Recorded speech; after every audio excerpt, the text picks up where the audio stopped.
Now, you're very welcome back to the show. So we want to turn to one of the more remarkable, intriguing stories of the year that has been. Go back to the start of the year. If you had asked anybody in athletics who is going to take over from Usain Bolt, who's going to be the men's 100 metres Olympic champion, nobody would have said the name Marcell Jacobs representing Italy. Nobody would have said that name. At the start of this year, Marcell Jacobs had never broken the 10-second barrier over 100 metres. And then, of course, on August the 1st, this happened. The final of the men's 100 metres. This time they go. Sue is away quickly in the semi. He's not so quickly away this time. Alongside him is Curley. And Curley's going on. Look at the Italian Jacobs. And Jacobs has done it. What a surprise at these Olympic Games. 9.79. The fastest run of his life. And Italy are celebrating their second gold medal in less than 5 minutes. What a day for Italy. Le Mans Marcell Jacobs. The Olympic Stadium is stunned. This man has come from nowhere. What a performance. Faster and faster. Well, it's rounded down to 9.80. That is a remarkable run. A truly remarkable run from Le Mans Marcell Jacobs. And he won it in the end with daylight to spare. There you are. That was Eurosport's commentary, by the way. Martin Gillingham calling the action. So August 1st, 9.80 seconds, Olympic champion out of nowhere, and he has disappeared from public competition just as quickly. Matt Lawton of the Sunday Times has been on the case, wrote a fantastic piece a couple of weeks back, and he joins us on the line now. Evening, Matt. Evening. We just thought this was worth following up on because I think certain titles have that iconic standing in world sport. I mean, through the 20th century in particular, heavyweight world champion is one of those titles, maybe the World Cup champions, and certainly fastest man in the world, the 100 metres Olympic champion, has huge prestige. So to have a shadow or suspicion of some kind hovering over this blue ribbon event is a disaster, actually, for the Olympic movement and the general questions over its credibility. So from nowhere, Marcell Jacobs, and you decided, I presume for those reasons, Matt, to try and track him down. Well, it started during the Olympics. I was at the stadium that night, and I'd been at the 100-metre final the previous two Olympic Games. I'd seen Bolt. I wasn't in Beijing, but I'd seen Bolt in 2012 and 2016, and I responded to Jacobs winning. Because he was third in the semi-final. He didn't look like being the guy that was going to win it. And I watched the final, and I posted this tweet, and it simply said, the new Olympic 100 metre champion only broke 10 seconds for the first time in May. Ah, well. Now, that caused a big response, not least in Italy, where people thought I was suggesting that he was a cheat. And I wasn't at all, actually. Far more was read into that tweet than I certainly intended. My only point was that, this was as you said, the blue ribbon event at the Olympics. Well, I would argue that in the 1,500 metres, men's 1,500 metres, and women's 1,500 metres, I should say. But I think those two distances are the kind of blue ribbon events on the track. Obviously, arguably the greatest sprinter in history had won the previous three gold medals. And suddenly it was a guy that had come from nowhere who had won it. And it was slightly underwhelming.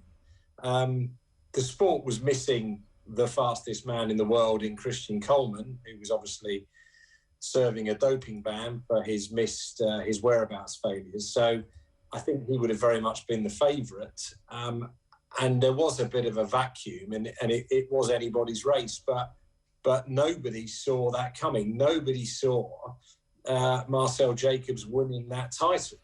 Having said that, he did run 3 very good rounds, and despite having only run I think coming into the Olympics 9.95, maybe 9.94. I think he may have run. Yeah. Then suddenly runs 9.83 or 4 in the semi, and then runs. Well, the clock stopped at 9.79, and the last time that happened in an Olympic 100-meter final was Ben Johnson in Seoul in '88. But the clock stopped at 9.79. It was rounded up to 9.80, new European record, and it was extraordinary. Now, what then happened after that is I did indeed get a lot of abuse, particularly from my friends in Italy, and who were sort of suggesting, how dare I cast aspersions? As I say, that really wasn't the intention. It was more how underwhelmed I was by the winner of the 100 metres. But I then got contacted by somebody in Italy who had some documents, and they were police documents relevant to a police investigation in Milan, and implicated in this investigation, it turned out, was this man who was all over the Italian press and had been for the previous 24 hours as the man behind Jacobs' transformation, a guy called Giacomo Spazzini, who is a fitness trainer. I'll come to him in a moment. Yeah. That's where things do get very interesting. So to stay on Jacobs for just a second and remind people of the situation. So 26 years of age, Italian mother. He has an El Paso-born American Marine father. I mean, just to, again, labour a point, the extent to which this guy's an outsider, he's the only participant in the Olympic final who isn't being monitored by the Athletics Integrity Unit elite drug testing pool. So he wasn't deemed, I suppose, worthy enough or enough of a winning threat to even monitor. Yeah. That's the extent to which he was not even on the radar of those in the know. Pre-2019, effectively, he's long jump. I don't know if he's long jump champion or not, but he's involved in long jump. And as you said, May of this year, he runs 9.95 seconds, breaks the 10-second barrier for the first time. It is just worth pointing out as well that post the Olympics, there have been several lucrative Diamond League meetings. He has dodged all of them. Sorry, dodged is... that sounds incriminating. He's cited mental exhaustion and has stayed away from competition since. Yeah. He hasn't run since. So I know I was very long-winded in explaining. So basically, I wrote a story about a police investigation during the Olympics, and then after that, he didn't. Yeah, he then followed the 100-meter title by being a member of the Italian quartet that won the gold medal in the relay. A few days later, pipping the British quartet that got their own drug testing problems. And then, as you just said, the announcement came out that he wasn't going to race anymore. There were 5 more Diamond Leagues. You can make a lot of money running in those Diamond Leagues.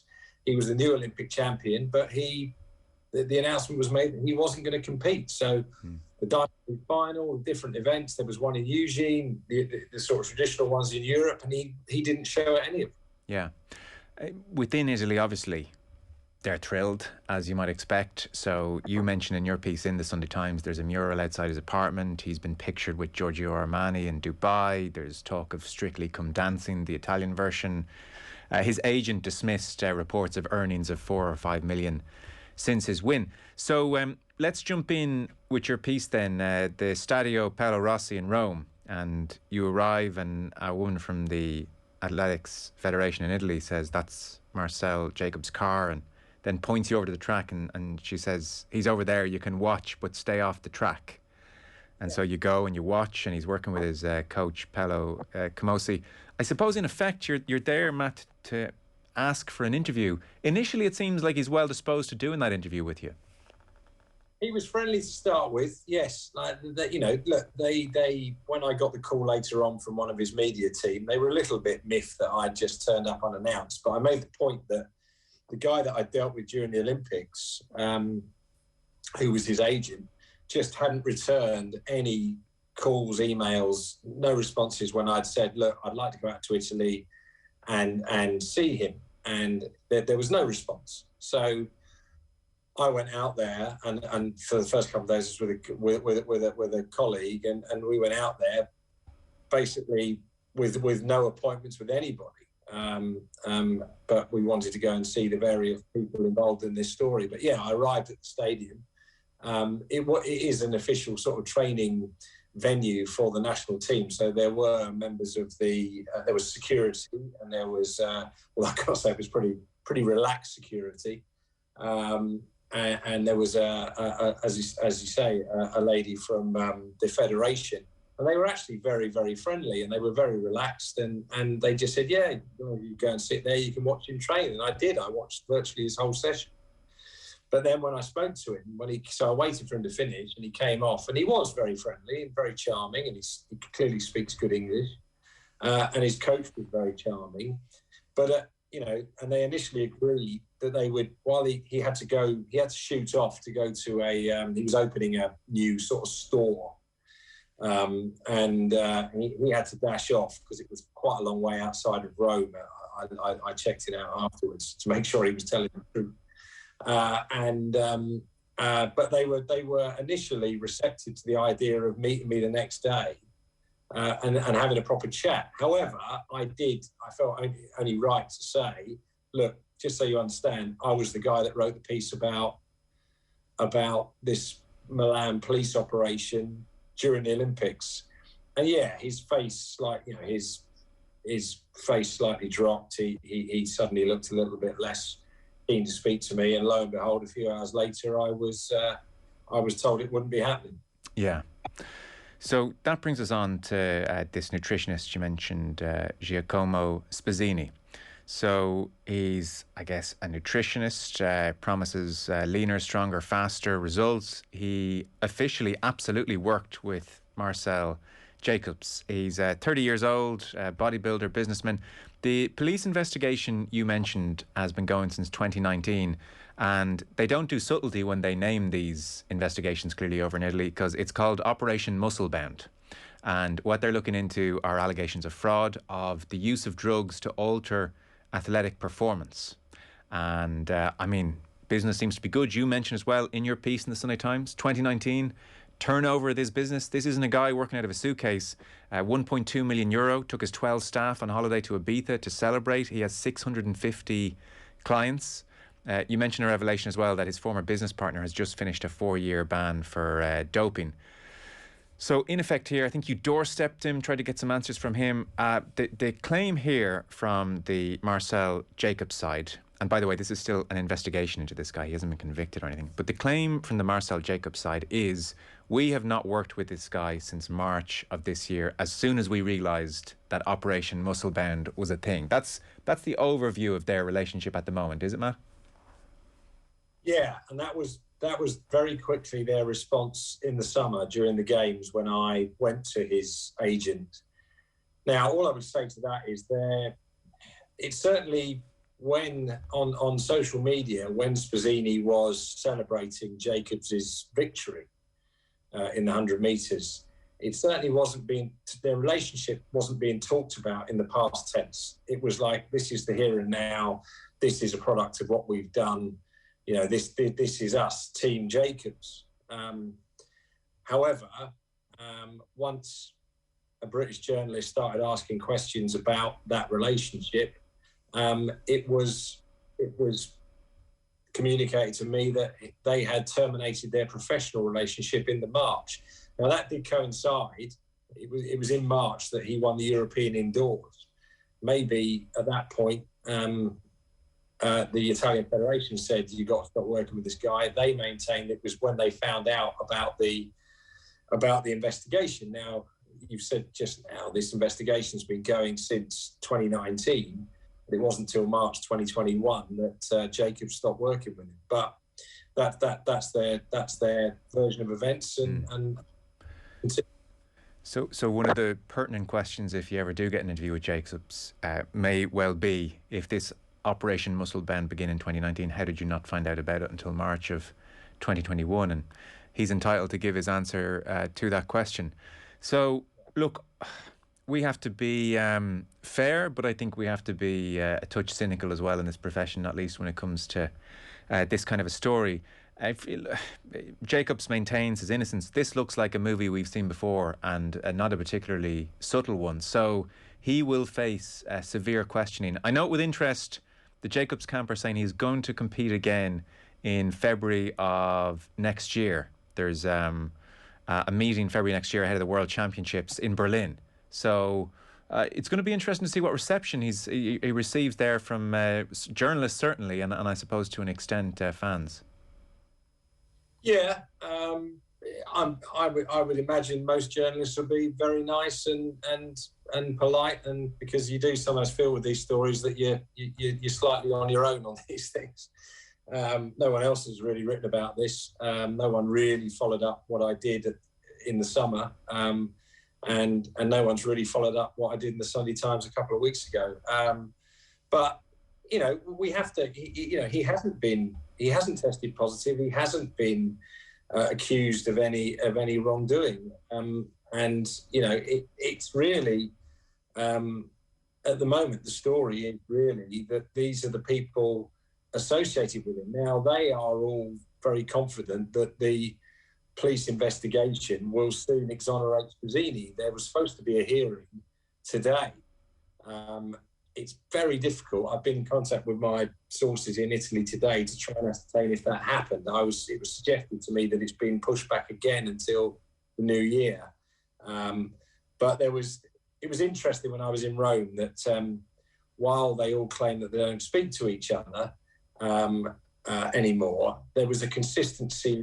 They all seem to know Spazzini up near Milan, and Jacobs and his coach down in Rome. Well, I didn't speak to Jacobs specifically about it, but I spoke to Timosi, the coach, about it, and they all seem to be telling me the same thing, that on December the 14th, Spazzini would be exonerated. So even though they don't speak to each other, they all seem to have the same information. We have to remember a couple of things as well. Jacobs is a police officer, serving police officer in Italy. It is a police investigation. That makes it quite messy for Italy, I think. And I thought what was really interesting, one of the most interesting aspects of what happened that day in Rome, was that when I said to Jacobs, I'm sorry to turn up like this, but I have been trying to get hold of your guy and he's just not showing. Oh, we've got a new media team. And then Timosi said to me, yeah, we've got a new media team. You'll get a call from Marco Ventura. And I said, all right, who's Marco Ventura? And he said, he's our new media boss.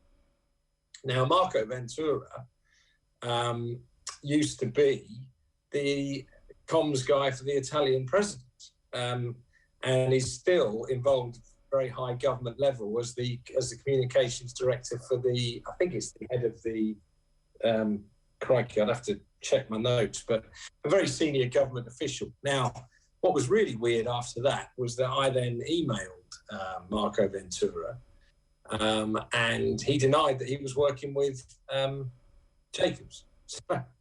Right. And yet, when I did then get a phone call from another member of Jacobs' media team, she initially said to me, you need to send an email request to myself and Marco Ventura. So work that one out.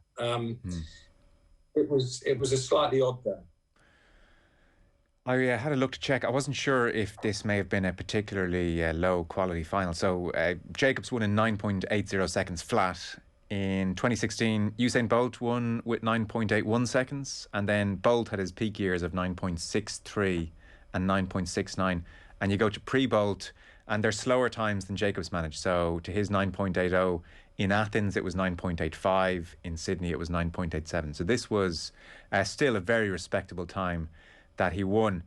This is a deeply unsatisfactory situation. Like, there's no two ways about it. There are too many questions here. Operation Muscle Bound raises all sorts of questions. Why the Jacobs camp didn't know that Spazzini was under investigation. Jacobs's profile coming from nowhere. The lack of testing of Jacobs in advance of the final. Was he a particularly prodigious fast long jump specialist that was just in the wrong pursuit? Well, clearly he was in the wrong pursuit, but was he especially fast in that pursuit? No, he wasn't very good at the long jump. If true, he was good. He's an 8 metre plus jumper. Crikey, that's beyond the beyond the physical ability of 99.9% of the human population. But no, in terms of top class performance, no, a pretty ordinary long jumper who has now become a world beater as a 100-metre runner. And you look at his progression. I saw a very interesting graph that somebody did of the other guys in that final. And in terms of his progression, he's very much an outlier in the way that he has it from sort of, from being a teenager that has progressed. So, look, as I say, he's not been accused of any wrongdoing. There is no evidence that he's doing anything wrong.